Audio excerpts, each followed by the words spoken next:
How about we talk about some guys on the bubble? Now, I've got these tiered differently this week because I know he's not on the bubble at all, but I've just got McCarthy in his own tier because this guy, as you said, in top targets, he could be I'm looking at him as a potential D6. I know it's getting excited off one game. Get the nuff alert going. How many kick-ins? 10. 10 kick-ins played on from how many? 10. Okay. So that's a score base. You're starting right there pretty nicely. And then 29 effective disposals. So it wasn't all kick-ins either, we know. No. 19. 9 intercepts, 9 contested possessions. And if you just watched the game, he looked like, I've played AFL for 10 years. Like, as I said to you just before, off air, Tom Stewart area is coming into the league. He did say it. Now, that's a good quote. He just said, yeah. Tom Stewart 2.0. Like 24 years old, coming in. You can see why. You can see why now that he's playing at the level. He's a guy that, he averaged, I think, 100 in the VFL, but you can see a guy coming in to a structured AFL system, and that's West Coast. We're talking not a great structure. Yeah, but he's a guy that can put up numbers. What did Minnie say yesterday when they'd gone to this week?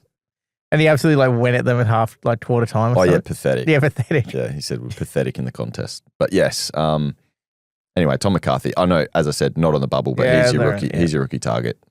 Now on the bubble, Harry Rouston, I have here 113K. He's played 2 games now on the bubble. Had a massive first half. I checked the scores. I was like, how's this guy on? I think he was on high 60s at halftime. He was leading GWS for scoring. So he had one of the highest centre bounce attendances for the round for GWS.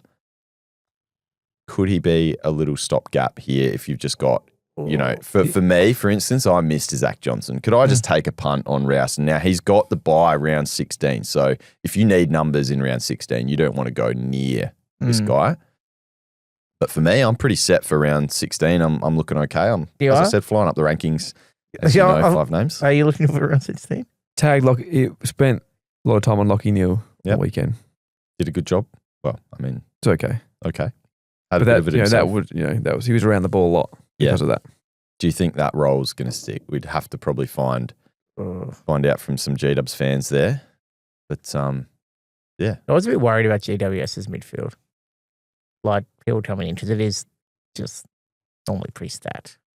Yeah, I don't know who's to come still back in there, but I mean, Brent Daniels was injured again on the weekend, so he would have been probably a guy that would have played a little bit more through the midfield. Toby Green, obviously, to come back in, he was playing a little bit through the midfield. Callahan did come in, played. Callahan was in. Good for Whitfield's role. So it almost looks like they're looking for another option in there. So anyway, if you need a rookie and he's named again this week, especially if he's named, say, on the ball, I'd be happy going with him. He's been in the system for a few years now, so yeah, I quite like Rouston. Big numbers in the VFL as well. Jack Martin, you mentioned him in your top targets. So playing in the back line this year for Geelong, 150K is the only issue here with Jack, and also injury history. 5 names. Could you consider him? 79 on the weekend, was pretty average the first week he played. Easy matchups, obviously, on the weekend as well. But 150, would you be willing paying up knowing that, the Cats seemingly have him in their plan to run into finals? They probably want to get him right before then. So, again, another guy on the round 16 bye. If you're heavy, you probably can't go there as well. I think maybe a bit too risky just for the price as well. Okay. I don't know. Phantom knows more. I generally had not even paid attention to Jack Martin, so he knows. He knows a bit more than me. Well, I think it's the role, isn't it? As you mentioned there, 15 touches, 10 marks, 15 touches at 93% as well. Yep. Yeah. So break even negative 23 there, by the way, and Rouston negative 12. Friend of the show, Dan Batten, down at Geelong, knows everything Geelong.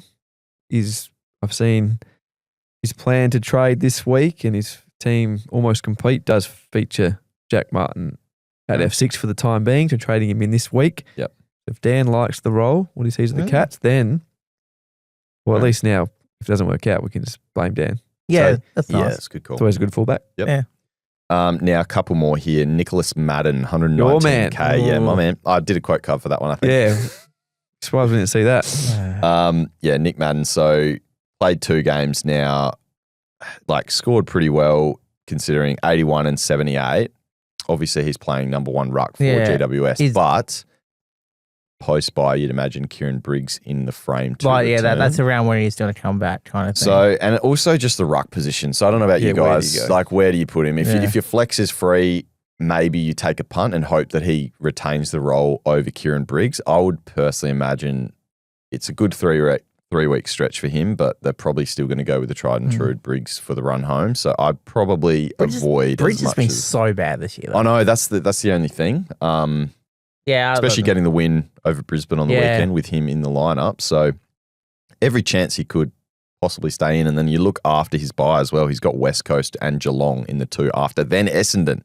So GWS, the run for rucks, if Madden gets a crack at it for the next few weeks, like if you have a free spot in your flex, I wouldn't mind it.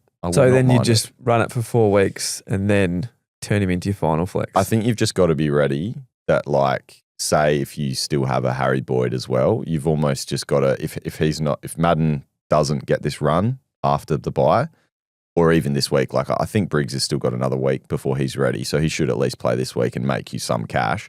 You've just got to be ready if you're going to want to hold him to like trade out a Boyd for absolutely nothing and just stick him at R3 if he's not playing. So you've got to be willing to have an extra trade to burn, which a lot of us don't have. Yep. So it's a risky trade, but being the number one ruck at 119K, he's got a very high floor and huge cash potential to make and a very nice ruck run, as I said. So very good potential there. And one more final guy. So there's not heaps of options this week. Sam Butler is on the buy as well, but you like what you've seen from him? 126K. So after his buy, or, if you're just looking for a heartbeat, you need some players next week even. Is Butler an option? Yeah, I think I said definitely wait to see what that Hawthorn side looks like coming out after the bye. See what Sam Mitchell does, but it's definitely done enough. Sam Butler, scored okay. Negative 51 break even, had 70 on the weekend. As a junior as well before he came into the system. So one to keep an eye on, sure. 55 and 70 in pretty low time on ground. Yeah. Got North after the bye as well. Anyway, that's just a few options. One final thing, Zach Johnson, is it too late for anyone that didn't jump on? He's up to 179K. You sent this one in? Yeah, I sent this one in. Well, if this was negative 63 break even. This was 5 or 6 weeks ago, would definitely not be too late. 179 is good buying. It's going to, they got to buy. But now, is it too late? I think it still might be. Buy coming up. They get a few back after it. He's been great. I'm not saying he's going to pull out the side, but when a Jordan Ridley, even a Zach Reid, Redmond play on the weekend? Nah, he's still come back. When these guys come in, they're going to demand more of the footy. So it's probably going to take footy away from Zach Johnson. Okay. I think it's too late. What do you think? Were you going to go there? No, I think it's too late. I just need the cash to go up. So I'd prefer to miss it. As I said, I went early on a McCarthy, happy that I'm going to get cash there, happy that he's going to be there. I've just missed that cash, I think. You took 5 kick-ins on the weekend. Yeah. Look, he's played on for 4 of them though. I think again, it's down to how many trades you have, how much cash you need left to make your final team. I think I'm going to do better going right down to the basement guys and have that extra. Like if I go, say, Rouston, got an extra 60K. If Rouston makes me money and I get to do one more trade, cool. If not, I've still got all that money that I've made from the trade rather than going, losing an extra 60K on a trade that I might never make realistically.